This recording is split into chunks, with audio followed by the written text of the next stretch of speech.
In this video, I'm going to show you how to fix the Vanguard error, Van57 in League of Legends step by step. This is one of the most common issues players run into, but don't worry. The method I'll show you is simple and very effective. First, go down to your taskbar, right-click on it, and open up Task Manager. Once it's open, look through the list of running processes and find anything related to the Riot client or League of Legends. If you see them running, right-click on each one and select End Task. Make sure you close all Riot and League-related processes so nothing is running in the background. After that, go to the Windows search bar and type Services. Click on the Services app when it appears at the top. In the Services window, scroll down until you find VGC, which is the Riot Vanguard service.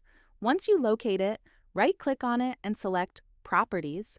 In the Properties window, find the Startup Type option and change it to Automatic. Then click on Start to run the service. It might take a few seconds, so just wait until it fully starts.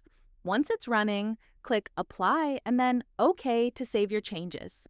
You can also click Restart from the top left if you want to refresh the service completely. Now you're all set. Just open League of Legends again and the error should be gone. That's it. If this helped you out, don't forget to like the video and I'll see you in the next one.